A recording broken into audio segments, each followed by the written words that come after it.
Hey, welcome back to Empty Spaces, and Merry Christmas, Happy Holidays.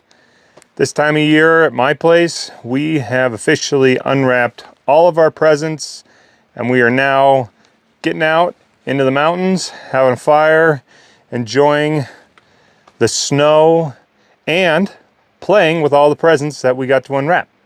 And this year, I was blessed with this incredible device, which has really raised my coffee experience in the mountains to a whole new level. This is a VSSL coffee grinder. If you could see it right there. Yes, it is an overpriced item that does an incredible job at grinding coffee. It is specifically made to make high quality grounds consistent so that you can go out, have wonderful adventures, and have the best cup of coffee on the planet, all right? So what better way to show you how it all works than to make myself a cup of coffee, all right? VSSL has this handy little handle. It screws on there, extends, and in the bottom, the collection chamber here, on their newest variation is an additional handle to make it more comfortable for you in your dainty hands. Now, before you grind anything, you want to set up your grind fineness, right?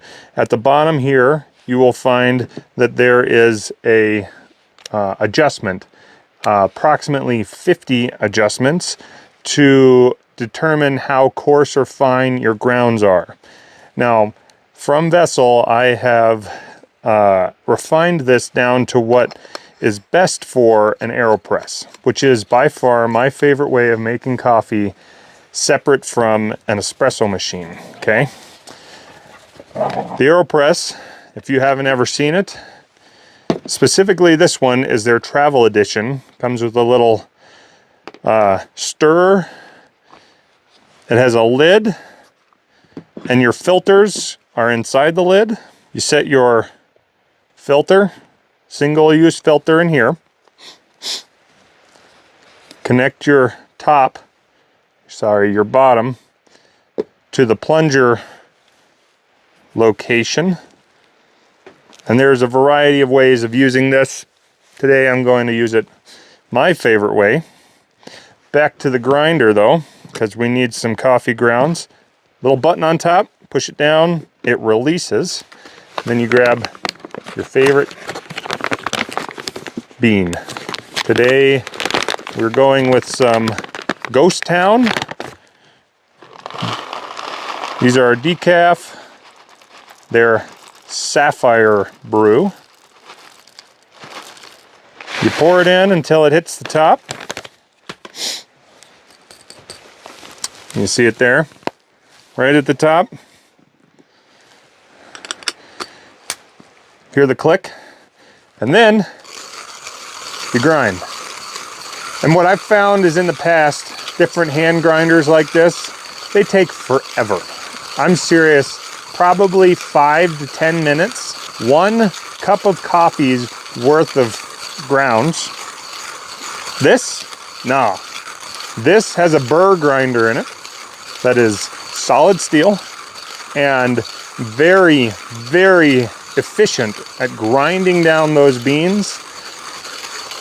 Takes about, say 45 seconds to a minute and a half. And just like that, you're done. And by far, one of the best ball bearing setups I am aware of. Okay, so now all the coffee that was up here is down in here. You just unscrew the bottom. I like to give it a little tap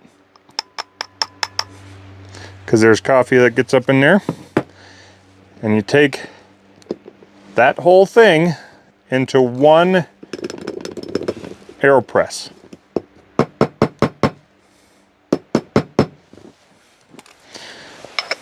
Screw that back on. And before I go any further, I'm gonna go stoke this fire. Be right back.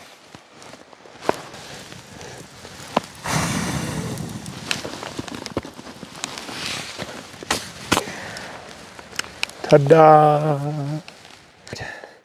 So we have our coffee ground from our vessel, and what next to make coffee is some hot water. There's a variety of ways of getting hot water while up camping or having a fire.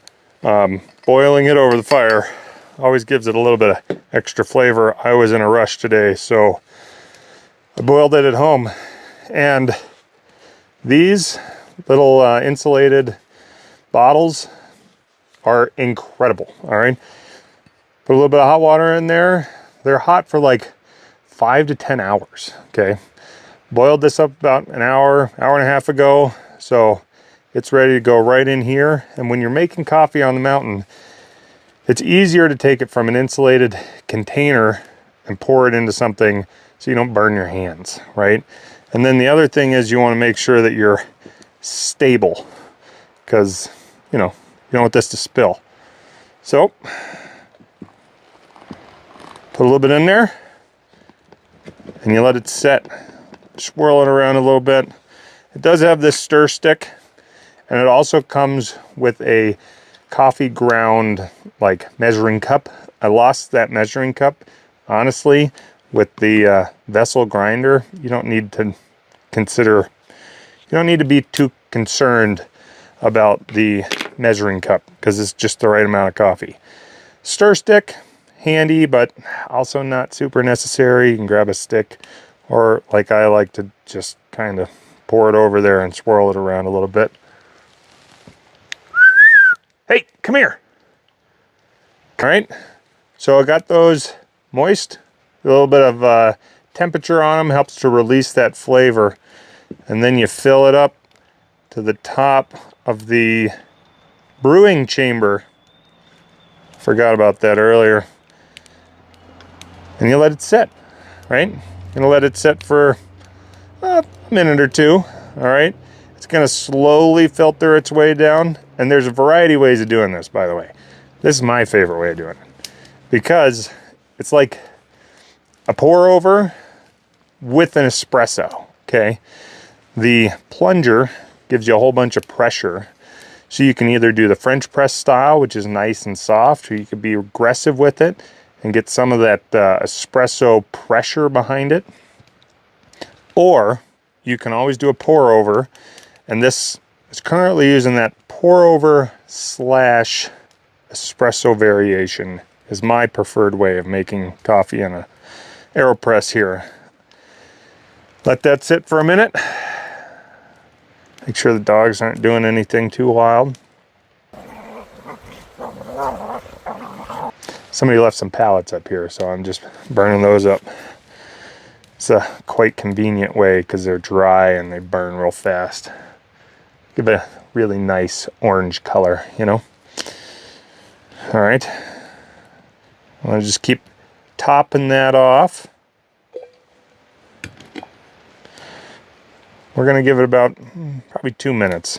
My goal is to get this to fill up about halfway before I plunger it down. By that point, I get a full container worth of coffee, which fits perfectly in my other insulated cup. And then we gotta add some stuff to it. All right, well, you don't want it to sit too long or it'll get too cold. So I like to top it off, right? I'll set my water container over there. Take my plunger, set it in there, and you start off gentle because it takes a little bit to get that plunger set. I can feel it set there, and I'm just going to push it down with a decent amount of pressure. I mean, you don't want to jump on it, but gotta put a little bit of pressure behind it here. Oh! And it gets more and more firm as you get down towards the bottom. And you're done. Usually you hear a little bit of air. Oh, right there. That's just that last little bit of air getting pushed through those grounds. Because I'm up here in the cold, I didn't let it set super long. But that's it. Those coffee grounds are in here. They're all said and done. Okay? I gotta set my other stuff here, prep my area. Too many things, right? Now, you take your other insulated cup. Thank you, YETI. Incredible. It still is not 100% spill proof, but it works. And just because it's cold outside, your container's cold, put a little bit of hot water in there. Okay? I'm not using it for anything else.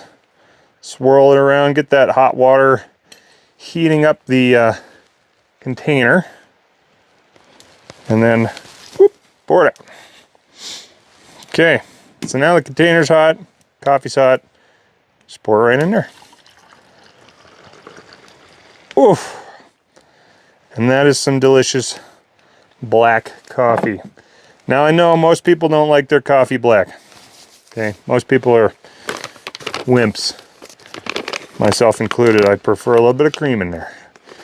But when you're out on the mountain, you can't always get a bottle of milk up on the mountain and keep it safe. You know what I mean? Somehow it's gonna turn, it's gonna curdle, it's gonna get gross, especially on any long trips.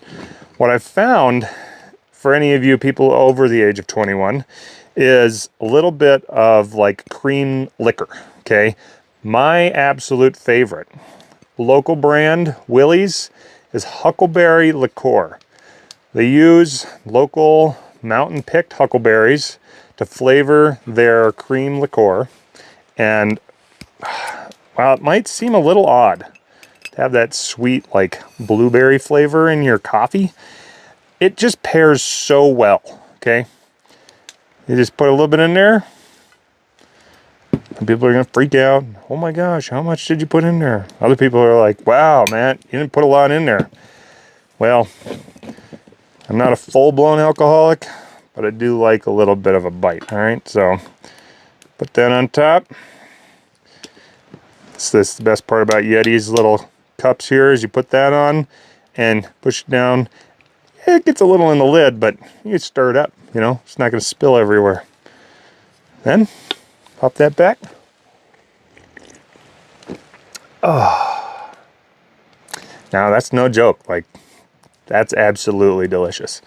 Okay, guys, you have just seen my favorite way of making coffee, because I love being outside and I love all of these unique devices that give me high quality coffee up here in the mountains. Boy, it just started snowing. That's magical. If you want to try this out, I know it's a little pricey, but the company is very, very amazing. They will, they stand behind their product, and it makes sense because these products are nearly bulletproof. Vessel, VSSL. Link in the description below. You can pick it up off of Amazon. If you do, I might make a couple of bucks off of an affiliate link. All right. Also, by far the best way of making coffee in the mountains. I don't care what they say about like this pour over stuff. We're going to try out some instant coffee in the future. Homemade, probably this stuff. I'm excited for that. But as of right now, nothing has proven its worth greater than this Aero Press, and it's the travel edition because it packs down really well. Throw it in a backpack, easy to backpack with, easy to travel with. We take it overseas when we're traveling. It's incredible, all right? Link also in the description below. Now, I know you guys love YETI. I'm gonna link that. I'm gonna link this one here too. It's a hydro flask, and it's relatively cheap, all right? But relatively cheap and works are two completely different things, all right? I don't care how expensive it is. This thing works really, really well, and it looks great. I'm just a big fan. You can, and this isn't linked below, but you can look this up. Peach! Peach, come here! Ghost Town Coffee, all right? Bozeman local brand. My absolute favorite brewer or roaster. Okay, these just a small town coffee brand, but you can order it online, and they have some amazing roasts. I think it's their bourbon barrel is incredible, but just because I'm trying to stay away from mass amounts of caffeine and drinking like 7 or 8 cups of coffee a day, their decaf doesn't taste like decaf at all. Doesn't necessarily feel like caffeinated, which is why I drink the decaf, but decaf, amazing. All right, just believe me in it and go pick up a couple of these, a couple pounds. You're not going to regret that. Last of all, if you're in Montana, because I don't know that they ship this outside of Montana, and you see some Willies Huckleberry Liqueur, this is the local stuff. All right, you're gonna love it. You're gonna love it. Put a little bit in your coffee. You could sip it straight, but honestly, it's the best for your coffee. And if you find out how to use any of this stuff differently, let me know. I'd love to know. Love to hear what you guys think. Comment, hit that like and subscribe button down below. And I'm gonna go check out my fire, hang out for a little while before it gets too dark or I get stuck here in the snow. But thanks for watching Empty Spaces, and we'll see you on the next one.